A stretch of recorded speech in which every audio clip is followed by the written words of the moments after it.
Bienvenidas y bienvenidos a En Primera Línea, un espacio en donde la salud se cuenta desde el alma. Yo soy Luis Vizcaíno y esta vez En Primera Línea abrimos un espacio para lo imposible, una entrevista a la mujer que cambió la historia del cuidado y de la salud pública. No solo fue pionera de la enfermería moderna, fue estadística, escritora, reformadora social y una rebelde silenciosa que caminó entre el dolor con una lámpara encendida y el alma despierta.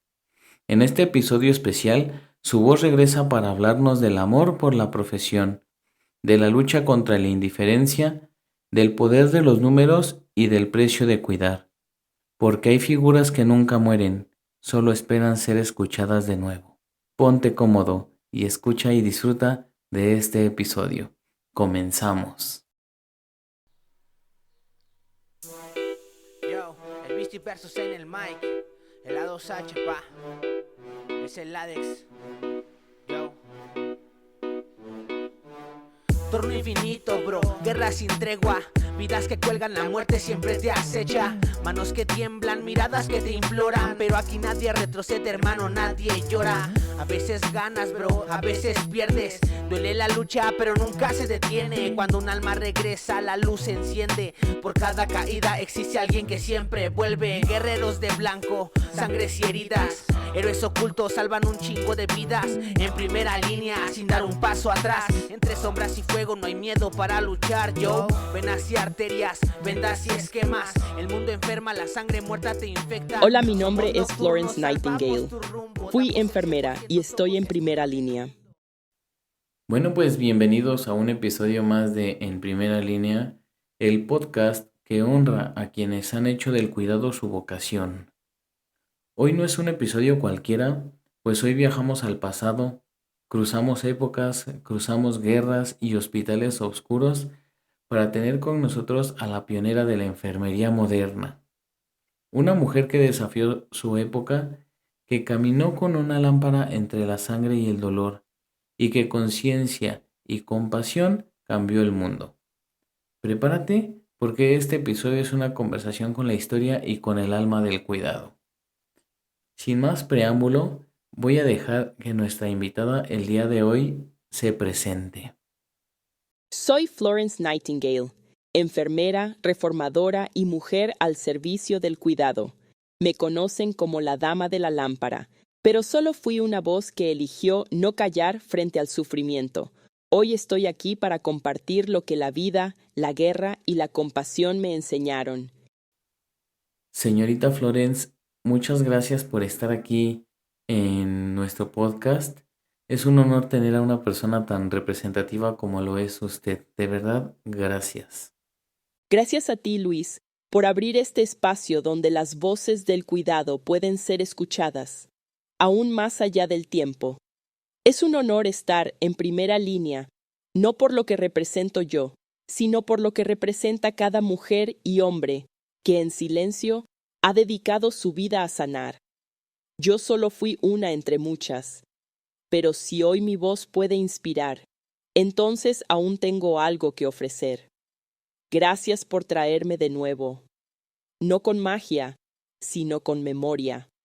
Bueno, pues, señorita Florence, me gustaría saber un poco de su historia y me encantaría saber el por qué fue que se decidió a ser enfermera. Nací un 12 de mayo de 1820 en Florencia, Italia, mientras mis padres viajaban. Por eso me dieron ese nombre. Mi infancia transcurrió en Inglaterra, en una familia de buena posición. Crecí rodeada de libros, arte, matemáticas, historia, filosofía y lenguas. Mi padre, culto y generoso con el saber, alimentó mi mente. Mi madre, en cambio, soñaba con verme brillar en los salones sociales, como esposa de algún caballero respetable.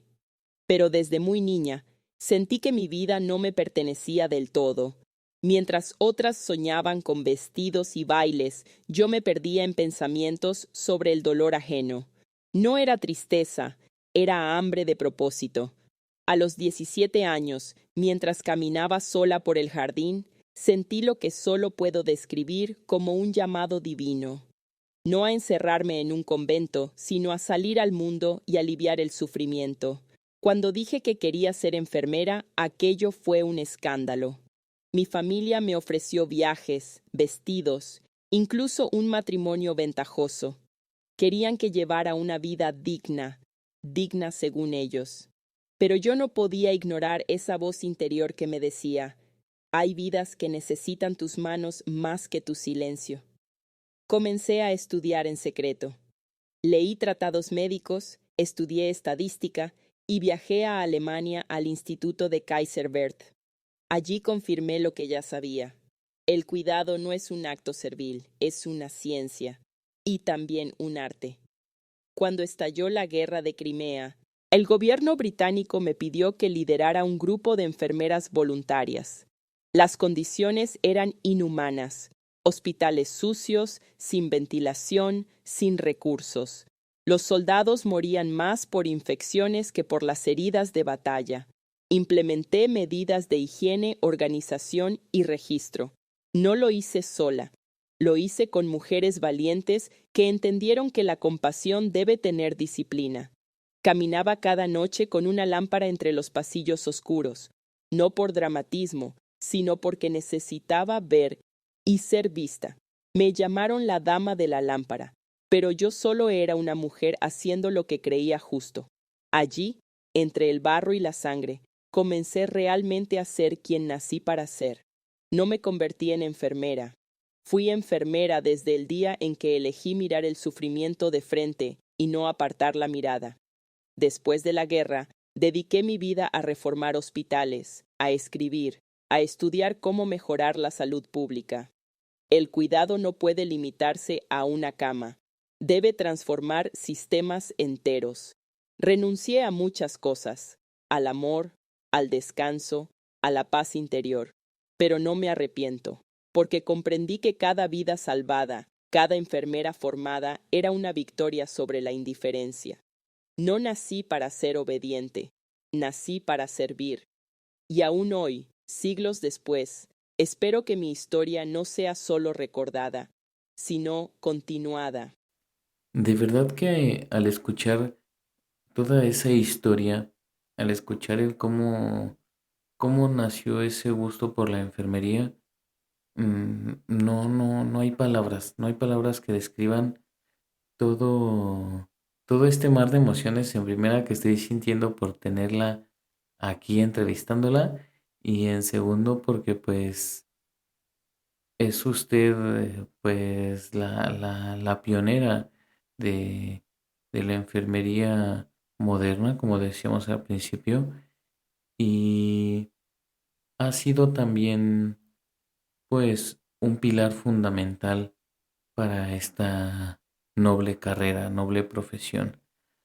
Ahora, me gustaría conocer si usted pudiera regresar a sus días antes de Crimea, que nos contara cómo era su vida en casa. Vivía entre comodidades, pero sentía un vacío que ni el piano ni los bailes llenaban. Yo veía a mi alrededor mujeres resignadas a no tener voz, pero yo quería más. Necesitaba servir, aún sin saber cómo. Cada tarde, en soledad, me preguntaba si esa era la vida que Dios esperaba de mí. Yo pienso que cuando uno es enfermero, pues ya nace con vocación. Y desde ese entonces yo creo que ya para usted era, era el hecho de que iba a su destino, vaya pues, que era su destino el convertirse en una gran enfermera. Me platica sobre pues que los bailes, sobre las mujeres. Mm, Muchas mujeres de su época se casaban muy jóvenes y formaban familias jóvenes, pues usted tomó otro rumbo de su vida, tomó otro camino, pero me gustaría saber cómo vivió usted esa decisión. Fue difícil. A veces me preguntaba si era egoísmo o destino, pero sabía que si me entregaba a una vida doméstica, no podría dedicarme por completo a servir. Mi vocación era total, y aunque rechacé propuestas sinceras de matrimonio, Nunca me arrepentí. La enfermería fue mi gran amor. Wow, es impresionante que alguien rechace oportunidades pues no oportunidades, propuestas, ajá, propuestas de matrimonio y que usted se haya inclinado por, por su profesión. Eso también habla muy bien de una persona como lo es usted. Mm, en este rol de enfermera, ¿alguna vez atendió a alguien de su familia? Sobre atender a mi familia. No, no llegué a cuidar a alguien cercano en su lecho de muerte, pero viví la muerte como familia adoptiva de muchos. Cada soldado fue un hermano, cada enfermo una historia que debía acompañar hasta el final. Y aún así, te confieso algo, Luis. Nunca me acostumbré a la despedida. Nunca quise volver la rutina, porque mientras uno sienta, uno sigue siendo útil. Yo creo que eso es parte de todo el proceso que vivimos los profesionales de la salud, que pues no nos acostumbramos mm, a despedirnos, porque siempre es diferente, ¿no? Siempre es esa parte de no caer, como dice usted, en la rutina, porque pues uno sigue trabajando y sigue la vida, ¿no? Ahora, que para quienes solo conocemos su historia, que la hemos leído en libros, en biografías e incluso pues en documentales, ¿qué no vimos? ¿Qué no vimos las personas que, que no tuvimos la oportunidad de conocerla? Y ahorita que está en este espacio, me gustaría saber que nos cuente esa parte. ¿Qué no vimos nosotros de usted? No vieron las ratas corriendo entre los heridos, ni el hedor de la gangrena mezclado con gritos. No vieron a los médicos burlarse de una mujer que hablaba de limpiar, ventilar y medir. No vieron mis lágrimas cada noche al anotar cifras de muerte. Pero yo sí vi. Vi el abandono y decidí no ignorarlo. Qué impresión, qué fuerte el haber estado en ese lugar. Y con respecto a lo que nos dice de los médicos que se burlaban, ¿cómo es que usted enfrentó ese desprecio de esos médicos hacia su persona, hacia usted? Pues Con paciencia, con datos, con hechos. No podía gritarles, pero sí podía mostrarles resultados. Bajamos la mortalidad del 42% al 2% en Crimea. Después de eso, no hubo mucho que decir. Aprendí que la evidencia abre más puertas que la rabia. muy bien. Bueno, ahorita vamos a tocar ese tema. ¿Cómo es que usted vivía el duelo después de perder a tantos pacientes, a tantos soldados? El duelo no es una emoción pasajera. Es una cicatriz que no sangra, pero arde. En Crimea, a veces perdíamos 20, 30 hombres en una noche. Y aunque el deber me obligaba a continuar, cada rostro quedaba grabado en mi interior. Algunas noches me preguntaba si podía seguir. Me cuestionaba si los cuidados que ofrecíamos eran suficientes. Aprendí a transformar el dolor en acción. A cada vida perdida le debía una mejora, una norma, un informe, una reforma. No era para borrar el dolor, era para darle sentido. Sí, de verdad que pues sí, siempre con cada paciente es eso, que sí nos llevamos eh, parte de ese paciente porque pues también nosotros tenemos que trabajar ese duelo por cada paciente que perdemos. Tantas cosas que usted hacía, tanto trabajo, tanto estrés, ¿cómo es que cuidaba de usted misma emocional, físicamente, en medio de tanta exigencia, o sea, en medio de tanto dolor, de tanto sufrimiento, de tanto trabajo? ¿Cómo es que lo hacía? Esa es la pregunta más difícil de todas. La verdad es que no me cuidé como debí. Me negué el descanso, me negué el placer, incluso el consuelo. Años después de la guerra, mi salud se quebró. Viví con dolores crónicos, fiebre y fatiga. Muchos lo llamaron agotamiento nervioso, pero era más profundo. Era el precio de haber dado todo sin pausa. Si pudiera hablarle a mi yo más joven, le diría, tú también mereces cuidado, porque nadie puede sanar a otros desde una herida que nunca atiende.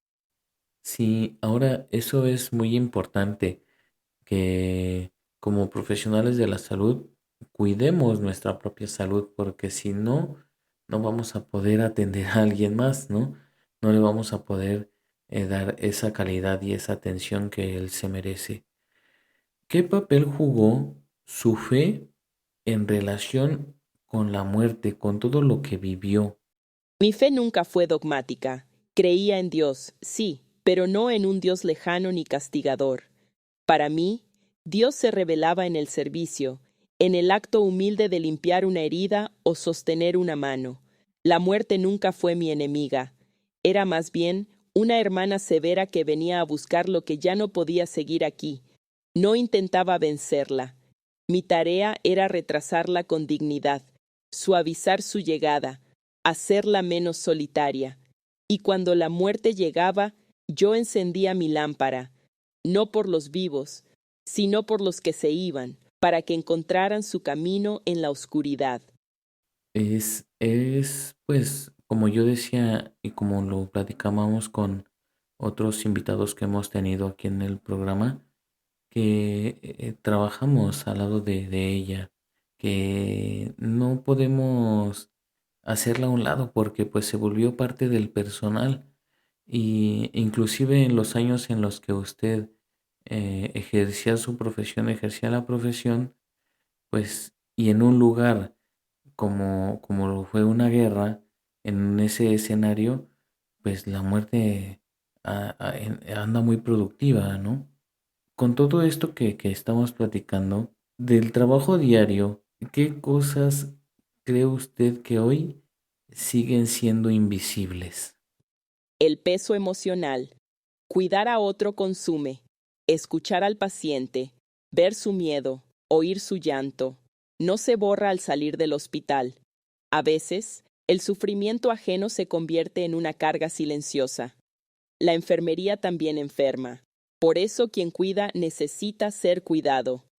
Sí, en ese aspecto tiene mucha razón, porque a veces dejamos nuestra propia salud a un lado y no vamos a que nos revisen ni tanto física ni como mentalmente, y eso pues también va deteriorándonos. Me gustaría que nos hablara un poco sobre su teoría del entorno, en qué consiste y por qué fue y sigue siendo tan importante. Mi teoría del entorno nació de la observación directa, del sentido común y del compromiso con la vida. Comprendí que el cuerpo humano puede tener la capacidad de sanar, pero necesita ayuda. No basta con medicamentos o intervenciones. El entorno, el aire, el agua, la limpieza, la luz, el silencio, la alimentación, es parte activa del proceso de curación. Un paciente en una habitación sucia, mal ventilada, sin reposo ni cuidados básicos, difícilmente se recuperará. Pero si cuidamos esos factores, si el entorno es saludable, entonces el cuerpo tiene mejores condiciones para restablecerse. Muchos se burlaron de mí por hablar de ventanas abiertas, de camas limpias, de manos lavadas. Pero los resultados hablaron por sí mismos. La tasa de mortalidad bajó drásticamente. Mi teoría no fue una fórmula escrita en mármol, fue una guía viva que invitaba a mirar el contexto del paciente con humanidad y conciencia, porque el cuidado no se limita a lo que hacemos, también incluye lo que permitimos que rodee a quien sufre. Al escuchar la teoría de su propia voz, de verdad que pues sí es una pieza clave para el sector salud, para todos los que trabajamos en el sector salud, pues si no hay una buena higiene, no va a haber resultados positivos con un paciente. Y pues de verdad que sí, a nombre de todos los profesionales de la salud, le agradezco por esa visión que tuvo en ese momento, que ayudó a mejorar esa parte, ¿no? Ahora, usted habla de salud pública, estadísticas y reforma social, pero me gustaría saber por qué. Porque entendí que la enfermedad no nace solo del cuerpo, sino del entorno. La pobreza, la ignorancia, la falta de agua limpia, matan. Y si el gobierno no lo ve, hay que mostrárselo en gráficos. La estadística fue mi forma de gritarle al sistema con números. Ok. Mm, Me gustaría conocer alguna experiencia pues fuerte que haya pasado durante su estadía en la guerra, o cuál fue el momento más difícil durante la guerra para usted. Cuando llegó el primer convoy de heridos, eran tantos, uno tras otro, sin vendas, sin agua potable, sin manos suficientes. En ese instante supe que si no actuábamos rápido, morirían más por infecciones que por balas. Allí nació mi obsesión con la higiene y mi lucha contra la indiferencia. Las experiencias fuertes en mi profesión fueron muchas, pero hay una que aún pesa en mi alma. Durante la guerra de Crimea, una noche, encontré a un joven soldado solo en su camastro. Había sido herido en el abdomen y su pronóstico era irreversible. Me pidió que no lo dejara morir solo. Me senté junto a él, tomé su mano y le leí un salmo, aunque su fe era débil. Poco antes de morir me dijo: «No quiero que mi madre sepa cuánto me dolió.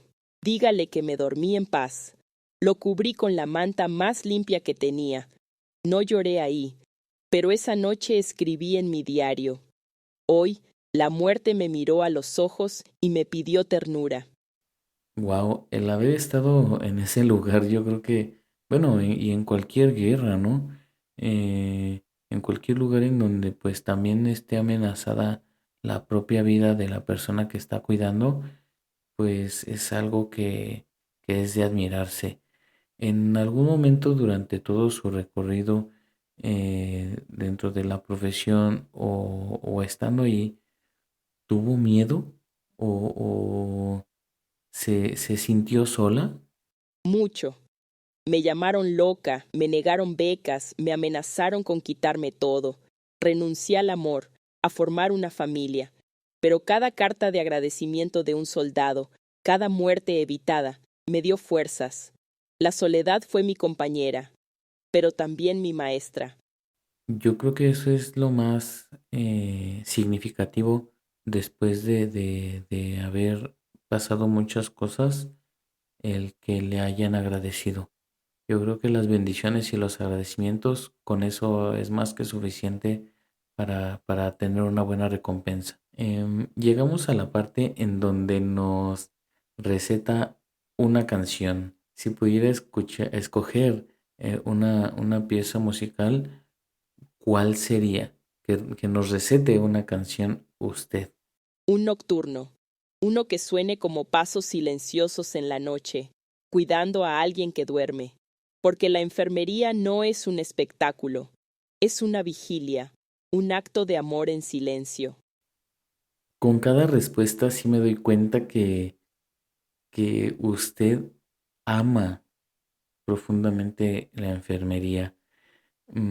Para aligerar un poco todo lo que hemos platicado, ¿tuvo algún momento curioso o algún momento de risa durante su vida, durante el ejercicio de la profesión? Una vez un oficial se me acercó y me dijo: «Señorita, nunca pensé que el ángel que me salvó viniera con una escoba en la mano». Yo solo sonreí. Él no entendía que limpiar también es curar. Sí, es, bueno, de gracioso, ¿no? Porque, pues bueno, el oficial nunca, no dimensionaba esa parte. Ahora, para cerrar ya nuestro episodio, ¿qué mensaje les dejaría a esta nueva generación que quiere estudiar alguna carrera enfocada en la salud y un mensaje para los que quieren estudiar enfermería como usted? A ustedes, que hoy comienzan este camino, les diré algo que nadie me dijo a mí. No basta con querer ayudar. Hay que comprometerse, porque la salud no es solo técnica, es presencia, es respeto, es entrega. Estudiarán anatomía, sí, pero también aprenderán a leer un rostro angustiado, una mirada que suplica sin palabras. Se encontrarán con la muerte, con el dolor, con la injusticia, pero también con la gratitud más pura que puede dar un ser humano. No se formen solo para trabajar, fórmense para cuidar, para escuchar, para transformar. Y recuerden esto, cada día que un paciente se siente menos solo por su presencia, ese día ya han hecho historia. Y para aquellas nuevas enfermeras y aquellos nuevos enfermeros, sean rebeldes con causa. No acepten un sistema que no ve a los más vulnerables. Cada paciente que no pueden salvar les deja una tarea pendiente. No basta con cuidar, hay que transformar. La enfermería es ciencia, sí, pero también es resistencia, empatía y revolución. Muchas gracias por tan lindas palabras. Em, Le agradezco profundamente su presencia en este espacio. Ahora, pues gracias a las nuevas herramientas tecnológicas, pues fue posible que estuviera aquí compartiéndonos su experiencia, su vida y pues sus vastos conocimientos. Gracias a ti, Luis, y a esta maravillosa herramienta que me permite hablar desde el eco del tiempo. ¿Qué prodigio es este? Que una voz del siglo XIX pueda encontrarse con corazones del siglo XXI. Mi historia no pertenece al pasado, pertenece a cada persona que decide cuidar con conciencia y con amor. Si hoy mis palabras inspiran, entonces sigo viva en cada enfermera, en cada médico, en cada trabajador de la salud que camina hacia el dolor sin temor. Gracias por invitarme a este espacio. Hoy no fui solo recuerdo, fui presencia. Bueno, pues muchas gracias, audiencia. Así despedimos hoy a nuestra invitada Florence Nightingale, la dama de la lámpara, pero sobre todo fue la mujer que nos enseñó a cuidar con un propósito, que su voz hoy revivida nos recuerde que el pasado no está muerto cuando aún nos guía. Gracias por acompañarnos en este episodio tan especial y pues nos escuchamos en el próximo. No se les olvide darle like, suscríbanse y compartan este video para que pueda llegar a más gente. Hasta luego.